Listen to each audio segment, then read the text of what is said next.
Well, welcome in, everyone. This is the Next Man Up Injury Podcast. This year, we are being brought to you by Gridiron Ratings. If you have seen us before, last year was our first year doing this. You will notice some people are missing, mainly our founding father, Kyle, who is now an actual father and could not be on the show anymore due to personal reasons. Boo. Yeah, boo him. But no, we completely get it. We miss him, but that's okay. We've added some new people this year. We've added Richmond and Patrick, who in a second will be able to introduce themselves and kind of tell you why they are qualified to kind of give injury advice. Me, Matt at Fantasy Ferret on Twitter, and the Fantasy Football Nighthawk, FF Nighthawk on Twitter. Eric are both returning from next year. But I kind of want to take a minute, each of us kind of introduce ourselves and tell us why we are qualified to give injury advice when it comes to NFL players. So let's start with Richmond. Okay. My name is Richmond Ontario. I'm a physical therapist, been working for 5 years. I work in a sports medicine clinic affiliated with a hospital here where I live in Virginia. I have my sports certification, it's a board certification for sports for physical therapists. Just got that this past year. I'm sat for the board exam in the spring. And then I've been working for the last 5 years in the sports clinic where I see primarily return to sport athletes, middle school, high school, college age, working mostly with ACLs, a lot of shoulders, baseball players, any kind of post-op injuries, ankle sprains, anything you could think of that would happen to an athlete. I see it daily. Awesome. Amen to that. Nice. Yeah. Patrick, what about you? Tough to follow that intro. So I'm Patrick Deliambus. Went to school with Richmond and Eric for physical therapy as well. So I'm a physical therapist. Also studied athletic training in undergrad. So a lot of years of athletic training, physical therapy, studying. Also played a various amount of sports through those years as well. Past 5 years, been working in outpatient orthopedics. Can't say sport specific, but still get a handful of sport athletes, various ages, high school, college, and then kind of recreational people too. So dealing with a lot of these injuries, hamstrings, ACLs, things like that, sprained ankles. So pretty good idea of those recovery timelines and just how players may come back to play the game. So Cool. Yeah, man. Eric, follow that up. What's up, everybody? My name is Eric. I was on the show last year, so you've all heard me beating the drum all season about hamstring injuries and do's and don'ts for the year. I'm a physical therapist working in Washington State. I have my orthopedic certified specialty, my strength and conditioning specialty, and I've been a Washington Commanders fan lifelong. So I've been spending the last 10 years over analyzing RG3's ACL injury. So we've got plenty to talk about when it comes to ACLs and all-star players when it comes to injury. Cool. And then finally, myself, my name is Matt Walters at Fantasy Ferret on Twitter. I've been an athletic trainer for 6 years now. If you don't know what an athletic trainer is, they are the guys that run out onto the field to take care of the injured players. That is kind of the sweet and simple version of it. Obviously, there is a ton more that goes into my job, but that's kind of the easiest way to explain it. So now, guys, moving on to kind of the meat of the show. I really wanted to start off this show. I'm calling it the Tale of Two Achilles because we had Cam Akers, who returned last year in the playoffs for his Achilles injury and to 2.5 yards per carry or something like that. And then we had James Robinson, who tore his Achilles late in the year. Well, this first game of the season, Cam Akers had 3 rushes for 0 yards. James Robinson had 11 rushes for 66 yards and a touchdown, 1 reception for 3 yards and a touchdown. So my question to you guys was, it's just kind of a fluke? Is it because Jags really don't have as much talent as maybe the Rams do? Or could there be a more significant one recovered from their Achilles better than the other one?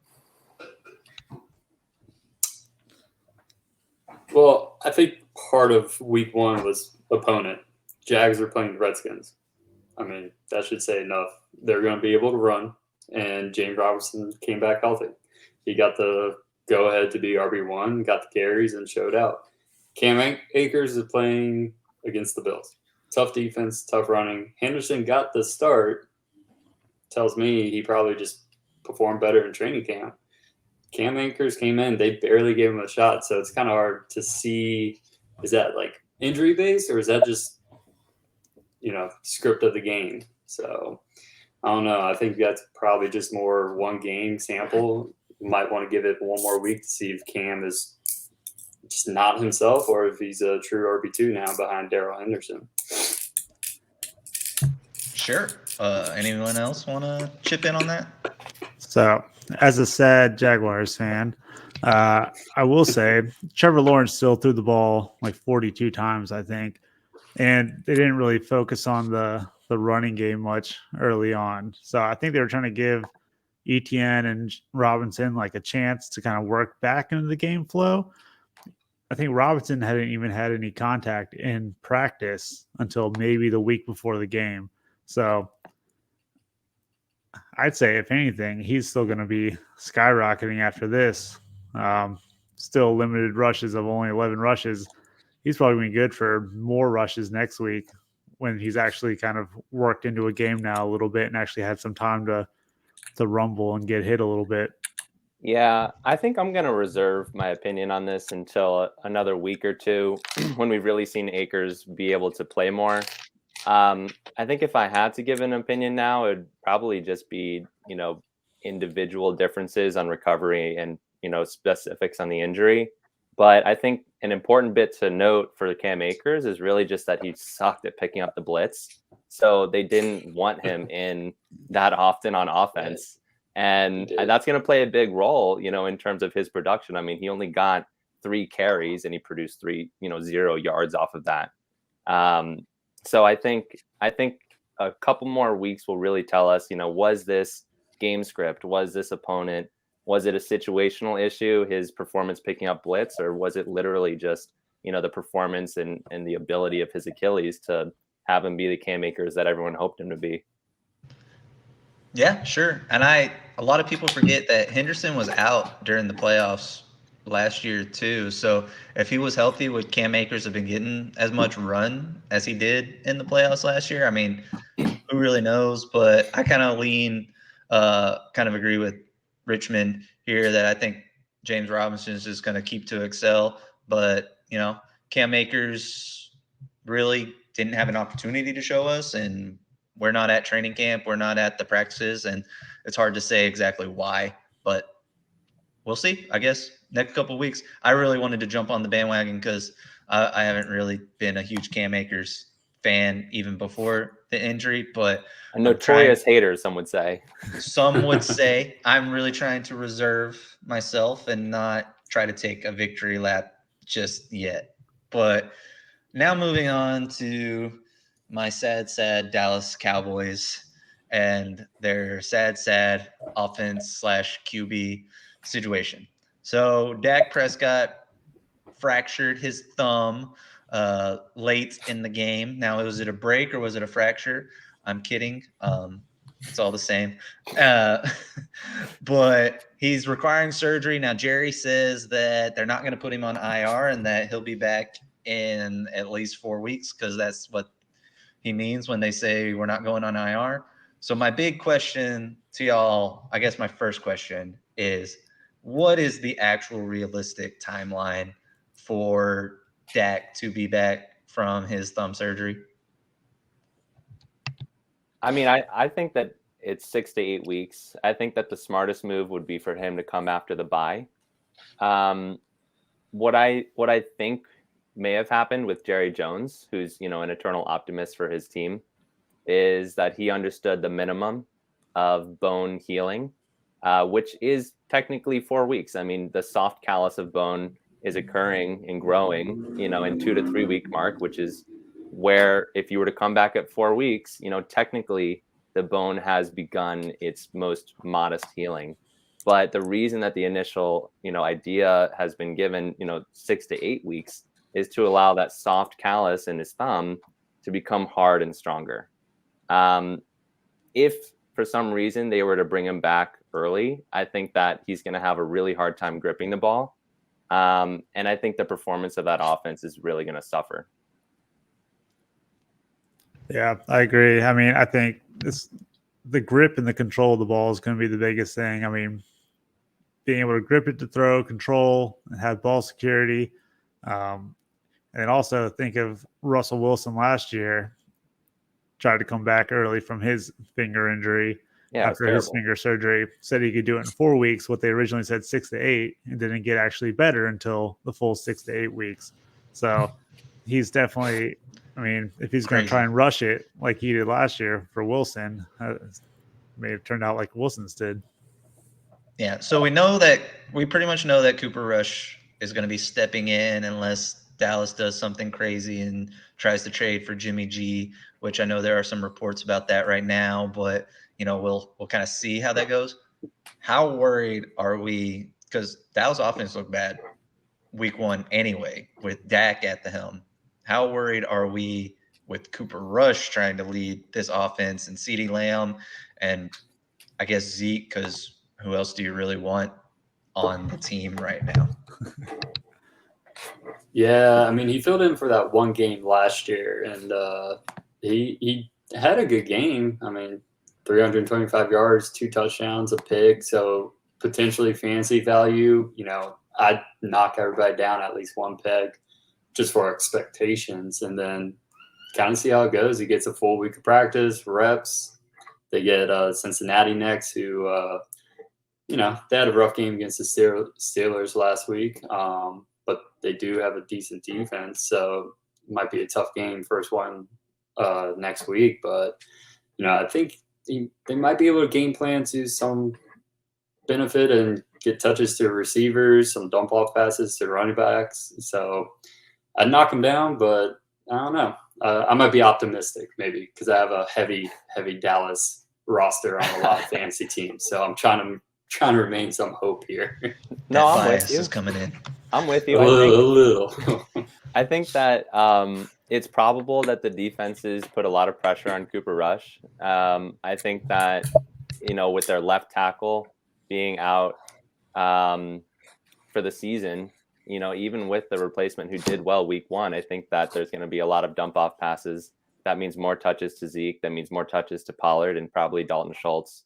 CeeDee Lamb, I think, is the biggest loser with this injury because his more quality passes, more quality targets are going to be lost in the sauce.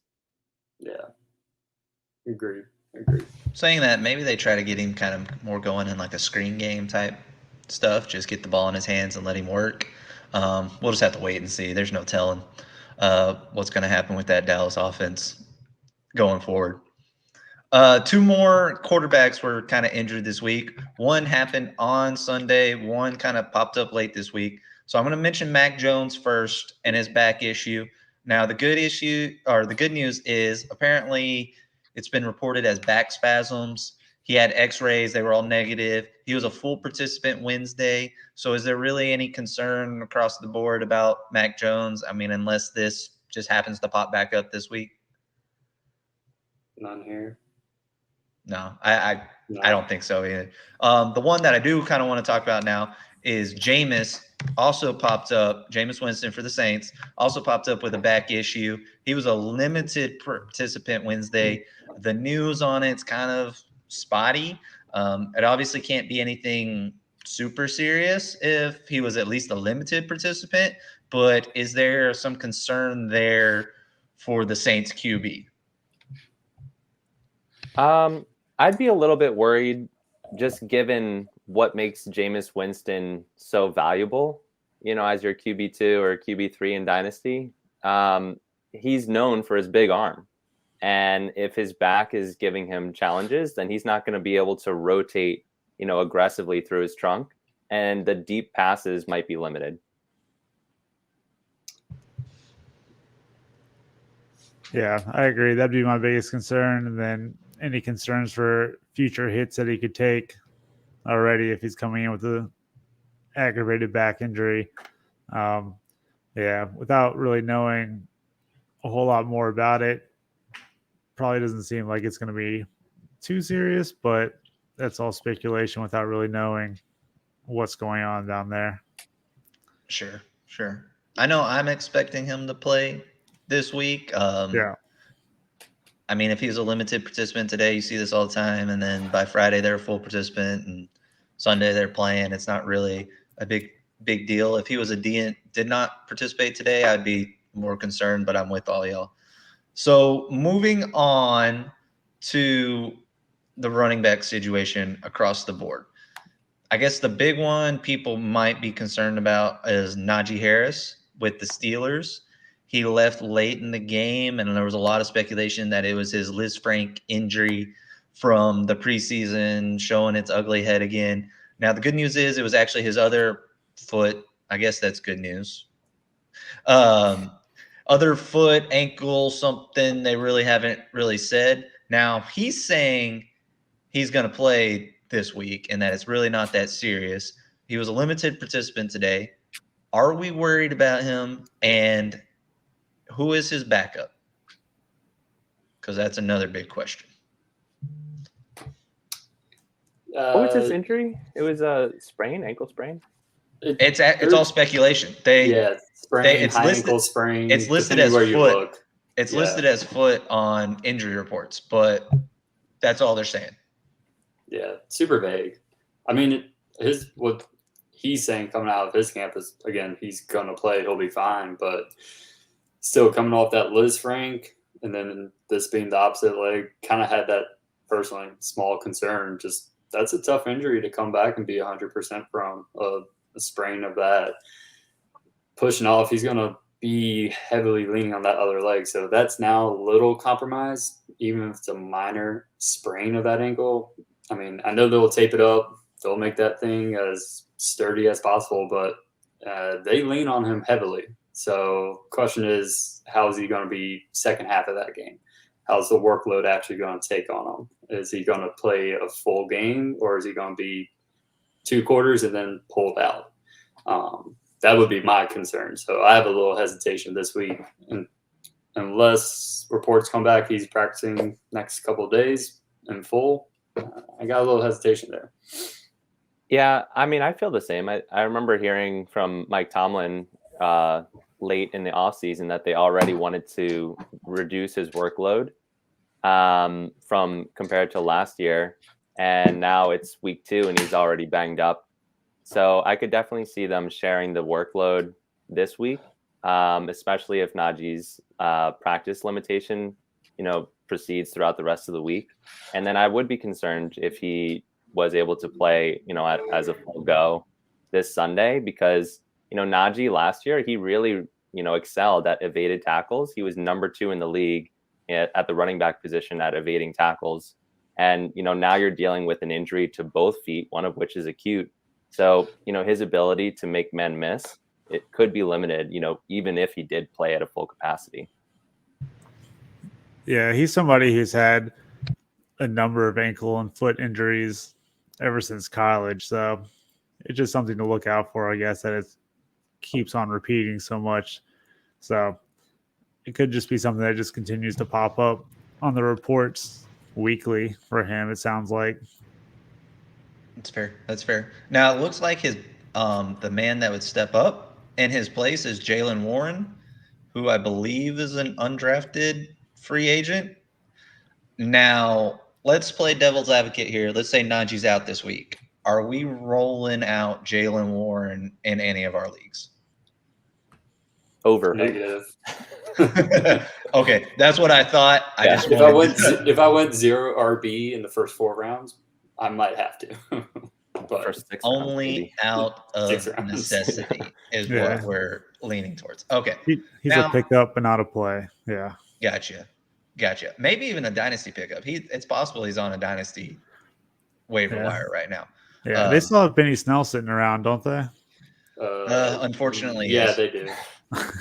But, whatever. I'm sorry, Benny. Not like he'll probably ever see this, but knowing me, I'll get hate mail or something. Now, moving on to Elijah Mitchell. Now, this one's a little easier for us to, I guess, give some info on because we know it's an MCL sprain. We pretty much know he's going to be out 8 weeks. Now, so I guess the biggest question on this one is who actually is going to step in to take up his role in that San Francisco offense.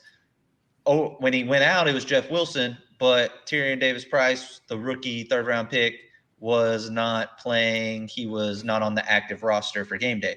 So the theory is he's going to be moved up to the active roster now. He probably wasn't on active roster due to not playing special teams. So now who actually takes in and steps into that role? Are we rolling out Jeff Wilson, or are we taking shots on Tyrion Davis-Price? What do y'all think? I'm not going to roll out Jeff Wilson. I think he's had plenty of chances, and they seem to like Debo better in the backfield than they like Jeff Wilson. So Tyrion Davis-Price is probably a risk. I don't know if I'd roll him out still. The Niners backfield tends to be a rotating list of who's going to be back there, and Debo seems to have the biggest stranglehold on any long-term back as a wide receiver. So I just don't know if they have the trust in anybody else. Yeah, agreed there. I mean, I think Wilson gets the start, but between Price and Mason, because Mason was dressed last week, and apparently Mason beat Price out in training camp for that third RB spot. So that's the reason Price apparently wasn't dressed. But I'm curious how behind Wilson, who's going to get more snaps, because I'm pretty sure Wilson had some injuries last year, if I'm not mistaken. Yeah, he was So out if for he- quite a while with a meniscus injury last year. Yeah. So, if he goes down, then the real question is, all right, which one of these other guys are it? So honestly, just again, keeping an eye on those two guys as the game flow goes this weekend. But I agree with Rich. I think they'll probably game plan to get Debo a handful of carries and mix it up a bit more than they did week one. Yeah, and Trey Lance carrying the ball, so that's True. some more carries taken away from the backfield, anyways.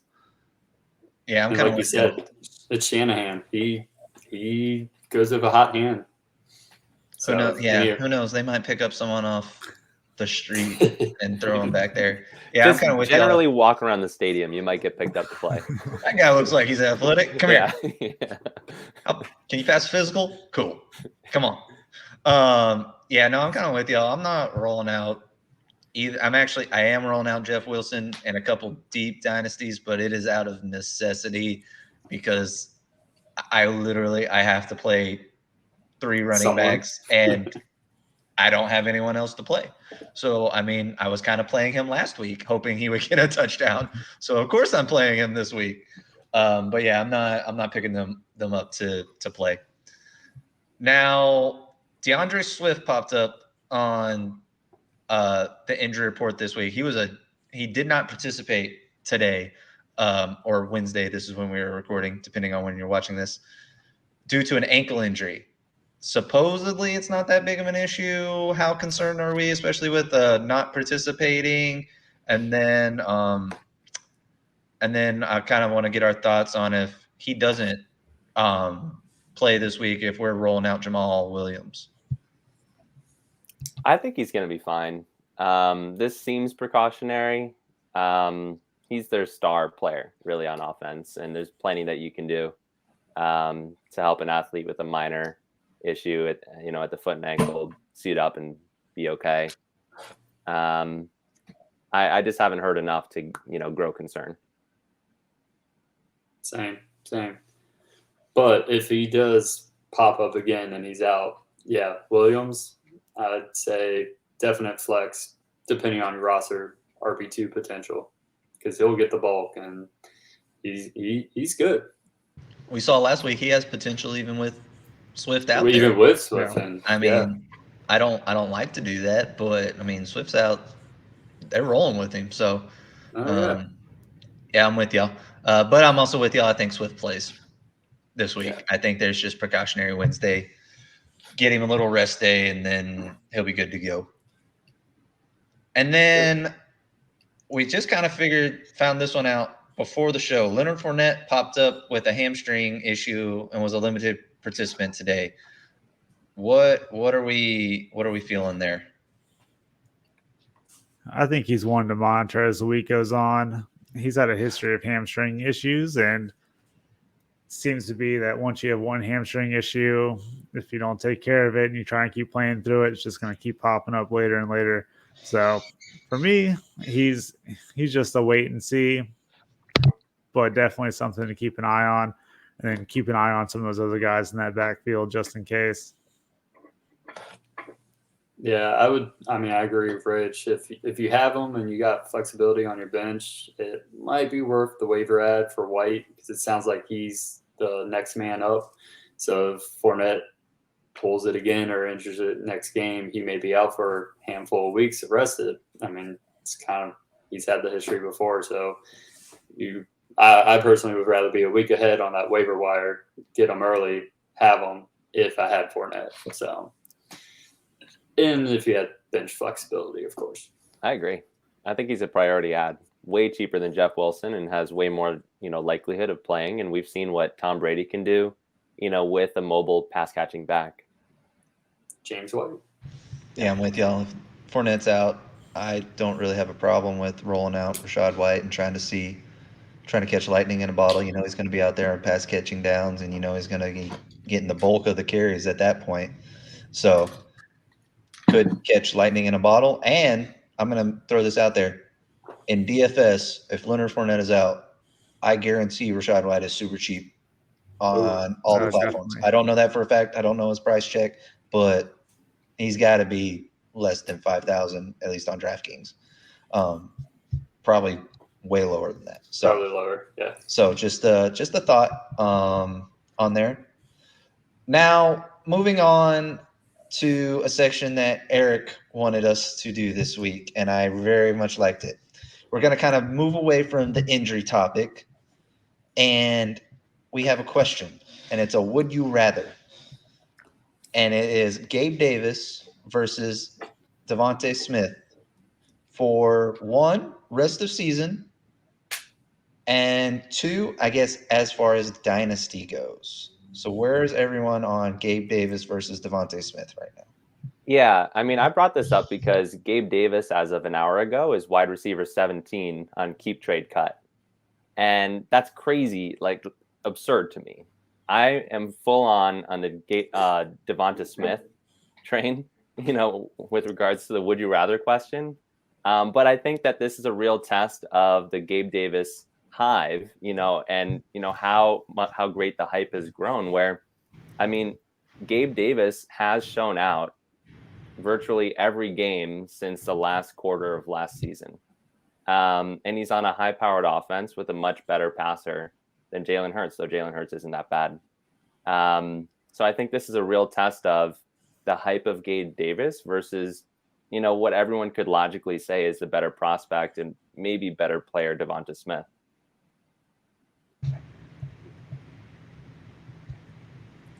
Yeah. Anybody else?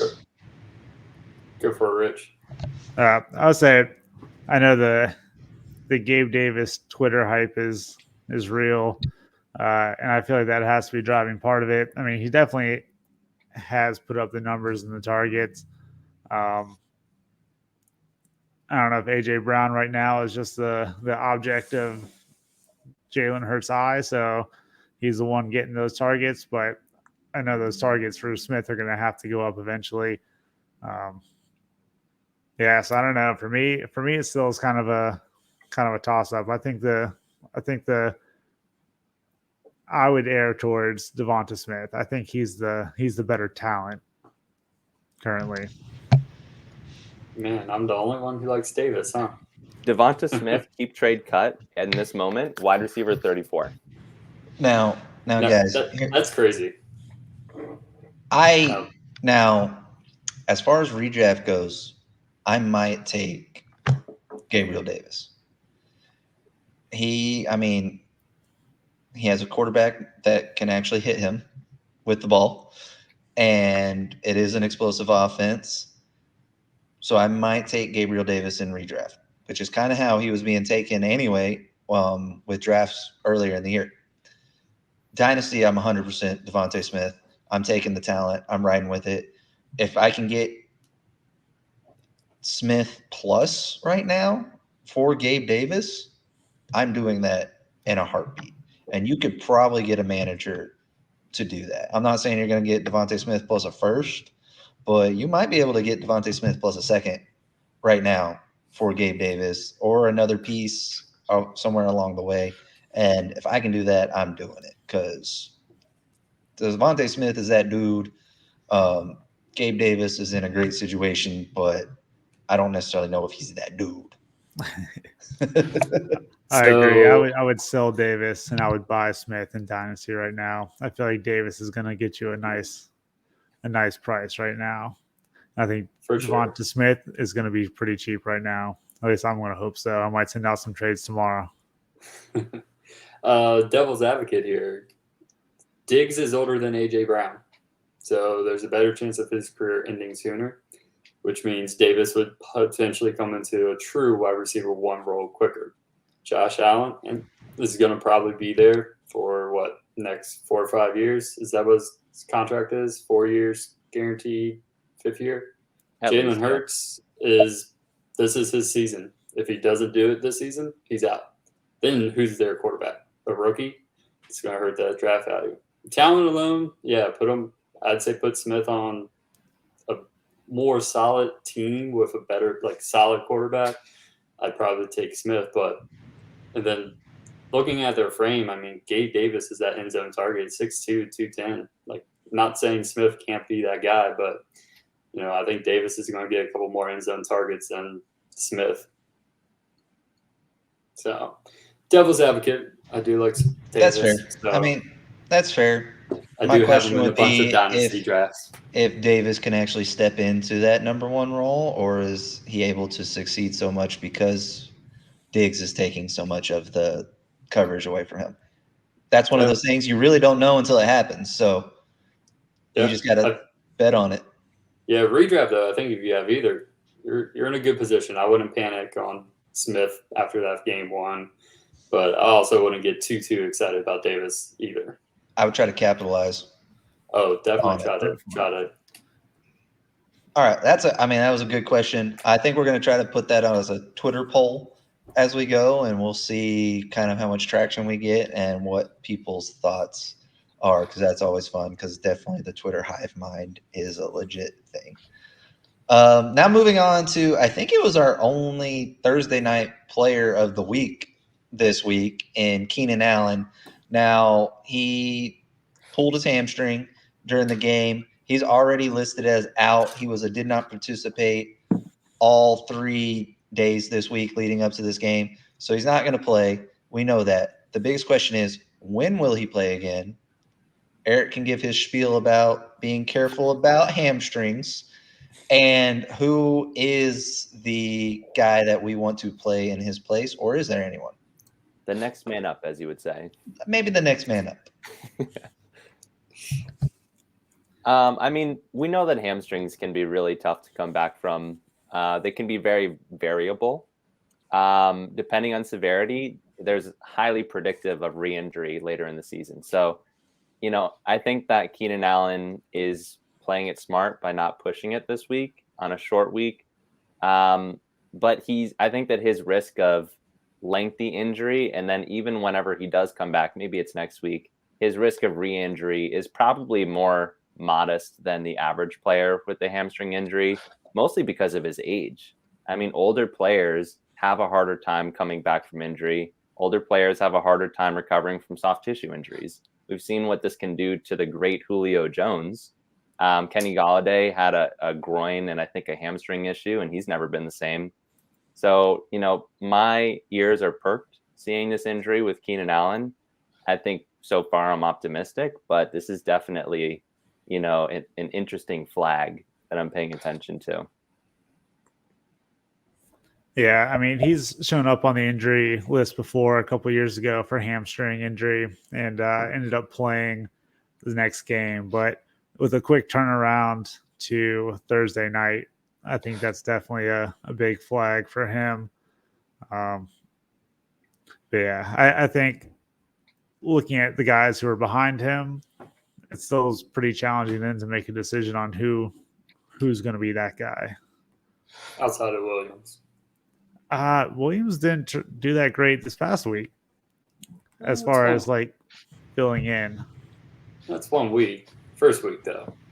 He performed towards the end of last year. Williams always seems to kind of be the boom or bust guy, though. Yeah. So, I mean, But if it's not Williams, then who's going to be the guy? it's got to be Palmer, right? Palmer. Like, he stepped in last year.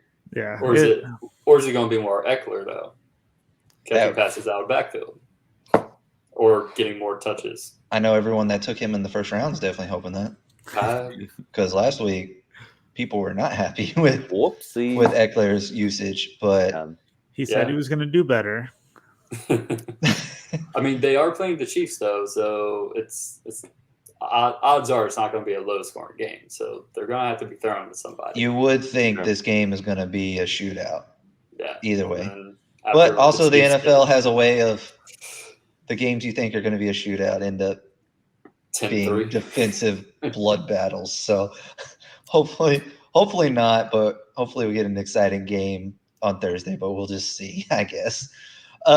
Moving on to some more hamstring injuries, especially it seems like I don't know what they have in the water in Tampa Bay, but seems like their whole wide receiver room is on the injury report this week. We all saw Chris Godwin go out with his hamstring injury, even when he was returning from his ACL. Apparently, Russell Gage has a little hamstring issue that he's on the report about. Mike Evans, it's not hamstring, but apparently he's got a calf issue that he's working through this week. And Julio was a not participant today due to a knee issue. So there's a lot to digest there in the Bucs wide receiver room. How concerned are we overall on the Bucs wide receiver room right now? For Godwin, I'm pretty concerned. I mean, he was coming back pretty early anyways. I mean, I can't remember what the exact – I think his injury was in December last year, right? And I don't know when he had surgery, but, I mean, to make a quick 8-9 month turnaround to come back to playing in the NFL is pretty serious. I mean, then a hamstring injury, I mean, that's probably related still back to that ACL recovery and just not being ready. I think there were videos of him limping around last week during practice. So, I mean, trying to push it too early to get back. My personal opinion is I think it was irresponsible of them for his first contact to be in a game scenario. Yeah. Like, that's just ridiculous, and I almost think malpractice, but that's just my opinion on it. Yeah, that's I can't imagine. I mean, where I work now, there's no question of anybody being cleared at 9 months. Like, that's like the minimum you have to hit. But you have to look like you're an all-star to do that. And he's an NFL player, so you would think. But, I mean, clearly from the practice reports, I mean, not having taken contact yet, he just wasn't ready for that. I mean, it's impossible for us to say for sure he injured his hamstring because he had never had contact or he was coming back too early from an ACL. But that is a risk. We all know, or at least we all know it. We're trying to preach it right now that when you're coming back from an ACL injury, it is a risk that you injure your hamstring. Like, we see it time and time again. And it just seems like they made the mistakes of trying to rush him back and trying to put him in a game situation when he was not ready. And this is what happens when you do that. Yeah. And, I mean, game speed is different than anything you can replicate in a practice, even a scrimmage. It's different. That adrenaline, the crowd, you push harder. It'll push your body farther, and it's just hard to recreate that For in sure. any recovery scenario. I'm sure we've all come back from injuries, and it's just once you step on the field, it's slightly different. So, yeah, I wouldn't be surprised if he's out for a few weeks, honestly, just because of that ACL history, just the precaution, especially if they keep winning. Yeah. Saying that, are we worried about – we just talked a lot about Godwin. Are we really worried about the other three at all, or are we just kind of thinking, at least with Julio and Mike Evans, I'm under the impression that it was more precautionary today more than anything. I think it's Julio's season now. He looked good last Yeah, he week. looked Now, good. he is an older player, so there's always a chance he's going to pop up. I mean, he hasn't exactly been injury-free in his career. But I think I'm rolling out Julio this week in almost any league I have him, which unfortunately is not a whole lot. But I would roll him out. I wouldn't be mad yeah. at you. Yeah, I think Julio would be a guy to play this week. I think Mike Evans is another guy just to monitor. I mean, he had an injury. Did he have a hamstring last week? Is that right? Yeah, he did. He was on the Yeah, report that's right. for He was that. coming back from a hamstring. Yeah, and then calf. I don't know if it's the same leg or not, but I mean that could be a sign of something going on there. So he might be a little precautionary, seeing how he practices. But I think Julio would be the guy to roll with. Cool. I agree. Eric, you got anything to chime in about hamstrings? Do you want to pound the table more about it, or All I'm hearing is pick up Rashad White and play him. okay? Eric says play Rashad White this week, no matter what, even if Leonard Fournette and everyone is healthy. Yeah. That's what I heard. Yeah. All right, I'm going to move through this one really kind of quick. I want to mention T. Higgins. He went out with a concussion. He was a limited participant on Wednesday. That's a good sign. There's always a progression through this. If he is a full participant at the end of the week, he will be playing in the game. Anytime there's a concussion, they have to make certain steps along the way, starting with limited participation. So it's actually a really good sign that he was participating some today. He was able to get that exercise in, and they can see if that flares up any symptoms. So we'll have to see. I'm leaning towards he'll probably play this week, because if he's limited participant today, he'll probably be full participant tomorrow. You just got to see how the practice reports go on. So moving on to Wandel Robinson. I know most people weren't playing him in redraft, but a lot of people like him for dynasty. He hurt his knee, but there's not a lot of information to go on. He was a not participant. They're saying it's day to day, but do we really think he plays this week? And who's kind of step in for him? I mean, or is it just so hard to tell because we don't know? That one's a tough one. I mean, it sounds like all the scans came back clear, so he might just be dealing with some lingering pain, but there's no significant damage. I may not roll him out in my lineups. He may be on playing limited snaps depending on how his practice week goes. But but I don't know who else I would be playing out of that wide receiver group though. Yeah, I'm kind of with you. I don't really. It seems like the only player you want to play for the Giants right now is Saquon Barkley. Yeah, Barkley. for sure. I mean, he's their offense. I mean, talking about someone that with an injury history. Hopefully, he stays healthy because he's amazing. So another injury that popped up today. I'll just kind of work our way through this one. We don't have to go into the nitty gritty on it because I don't think it's really much to worry about. Michael Pittman did pop up on the injury report today with a quad issue. He was a limited participant. It could be anything. I mean, from a bruise to a strain. We just don't have any information to go on. But him being a limited participant is a good sign. I mean, he's their number one receiver this year for the Colts. I'm rolling him out every week. I mean, I don't really care if he's limited participant all week. I'm rolling him out if they say he's active on game day. I'm not worried about it. Are any of y'all? I'm not worried about it. Okay, cool. I didn't think we were. Michael Pittman's a stud this year. So, couple defensive injuries I want to mention. TJ Watt sounds like he tore his pectoral. That pretty much means he's done for the year, I think. I mean, correct me if I'm wrong. I think they actually said he got 3 opinions and ultimately decided no surgery. Am I right? Did he now? Yeah, so it's not the. I think they came out and said it's not the tendon, it's the muscle. So since it's there not is a the chance he's tendon, back this year then. there is a chance he's back this year. Okay. I had not heard all that. So I guess for our IDP folks out there, obviously you'll have to find someone to replace TJ Watt, but there is hope. that he returns this year because he was amazing in you the game. probably heard after his second opinion and you just thought it was done, but he actually got 3 opinions. It's that third. That's always the third opinion. Yeah. That is the good news because at that point, the doctor, I mean, he doesn't want to say the same Just thing. keep asking until someone gives you good news. You'll be fine. Yes. Is this one of my high school athletes? Like, because that's what it sounds like. Anyway, If you don't ask mom, you ask dad instead and see if dad says yes. If not, ask grandma. Yeah, for sure. There's always for sure. All right, and then also Kyle Fuller for the Ravens tore his ACL this week. That one's for sure. He's done for the year. He'll have to have surgery. That's a bummer. IDP people, you'll have to find someone to replace Fuller. But it's 9 to 12 months usually is the return. So he's coming back next year.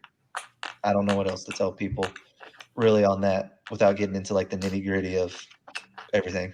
Yeah, lucky to do it at the beginning of the season if you're going to do it to get hope for next year. Sure.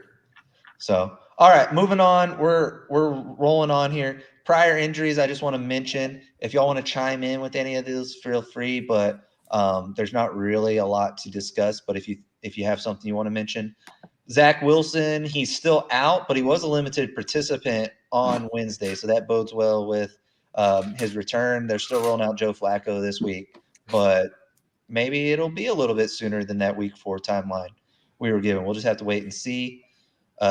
George Kittle still dealing with his groin issue. Hopefully he's back. I don't recommend playing any of the San Francisco tight ends if it's not Kittle. Rondale Moore still dealing with a hamstring issue, which is unfortunate because I feel like Greg Dortch's targets would have all went to Moore if he was playing. So that's something to monitor. He was not participating today, so he's probably going to be out still with his hamstring. J.K. Dobbins and Gus Edwards were both out last week again. It's looking like J.K. Dobbins kind of gets his return this week from his ACL surgery. But I know, Eric, you were mentioning that there was a lot more to his injury than I think our initial thoughts. No, yeah. I mean, shout out to J.K. Dobbins for, revealing maybe more than he meant to about his injury. He went on camera and said that he tore his ACL. He said he tore his LCL. He said he tore his meniscus, and he said he tore his hamstring, which is a lot. I mean, that would explain why he's not back from ACL already. But I think it really just preaches caution for expectations on J.K. Dobbins this year.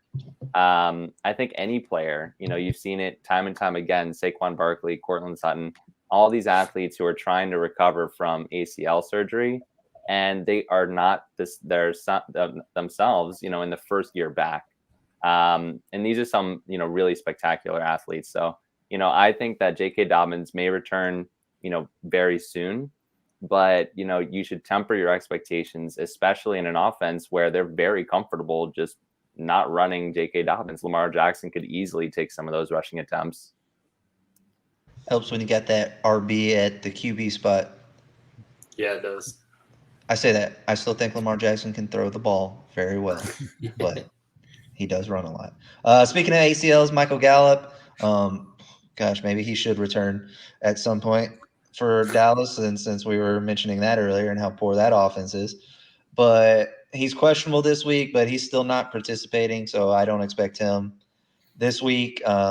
They were shooting for that week 3 anyway. And then Alan Lazard, who was out last week for the ankle, looks like Green Bay needs someone to come back. So Devonta Adams, really. That would be good. Yeah, right. Hey, maybe they should trade for him. That guy's pretty good. I mean, he did really good for the Raiders. That's crazy. Someone would be crazy to let him go. A couple other interesting things. McCaffrey was not participating on Wednesday, but it was non-injury. I think they were just giving him a rest day. And Amari Cooper was also not participating today, but I think it was just a rest day for him. I don't know a lot of people that are actually rolling out Cooper. Yeah, I don't think he participated last week in the game much either. So he really did. Boom roasted. Boom roasted. All right, guys, this has gone longer than we anticipated, but I do want us to hit trivia real quick. So we'll make this real quick. Here's what we're going to do. I'm going to ask the question, and then you can either raise your hand, say me, and we'll just go with whoever is first. And I'm going to keep like a running tab of who has the most trivia answer points at the end of the year, and maybe you'll get a small trophy. Does that sound good? Sure. All right. My first question is, and Patrick kind of mentioned this game earlier. So last year, Cooper Rush had to step in for Dak for a game, and he won that game.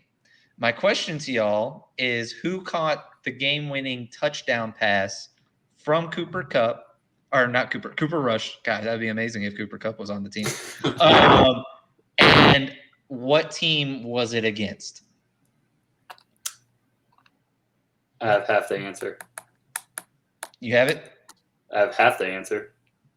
All right. I'll take a shot. I'll guess on the touchdown. Okay. I'm who gonna caught the touchdown? guess Schultz caught the touchdown, and it was against the Vikings. You got the Vikings right. Yeah. You got the Vikings right. Does anyone know who caught the touchdown? I was honestly going to go with Schultz too, so I did not have. Eric, got a chance. I'm going to give you like 5 seconds. Jerry Jones. That would be something. No, it was actually Amari Cooper. And funny makes a lot of enough, sense, he was yeah. dealing with the hamstring issues during that game, and he came back in and caught it in the touchdown for the win. Nice. It was exciting. All right, next question. We have some more points. With Elijah Mitchell being injured, I want to know, in what round was Mitchell taken? And if you really know, what was his exact pick in the draft? I'll even give like 2 points for if you know the exact pick. Anybody? Do you look? My guess would be round 6. All right, Eric gets a point for round 6. Do you want to take a shot on the exact pick? 627. If it was 1985, maybe, but I don't know. all right, I'm not giving y'all How guesses. How many now that picks are there per round? 32-ish. Is that a real question? No, it wasn't. Posterity picks and stuff. But There are, It is a real question. there are It was a real- compensatory picks, so those right, can be so thrown it in there. adds in a little bit, but it was actually pick 194. Okay. 194. If one of y'all got that, it was going to be crazy. And last question. Keenan Allen kind of has a somewhat extensive injury history. In 2015, he had to miss most of the year due to an injury to what organ in his body? All right, Richmond. Kidney. It was his kidney. Nice. It was. Guys, He lacerated it, right? He lacerated his kidney. Yeah. That's crazy. So that was fun, and that was kind of the start of everyone thinking he was injury prone. And then turns out he's just a value every year now. Well, he's back on the injury list. So those maybe prone kidneys, you know. I know. Crazy kidneys that just get lacerated out of nowhere. Well, guys, this was fun. I wanted to give a second to give a shout out to Gridiron Ratings for helping us put this on, especially Jeff and Ronnie over there. They pretty much had all these graphics designed for us and everything like that. I have no idea how to do any of that stuff. I just click the button that makes it pop up. And so I really just want to thank them over there. I also want to take time to kind of let you guys give a little sign off here and say where people can find you. If you want people to find you anywhere, if you don't, then just say, okay, adios, everyone. So we'll go with Richmond first. All right. So if you want to follow me, I don't post too much fantasy football stuff, but I post some injury, physical therapy related stuff. Then I'm also a collegiate track coach, so you'll see a lot of my track stuff on there.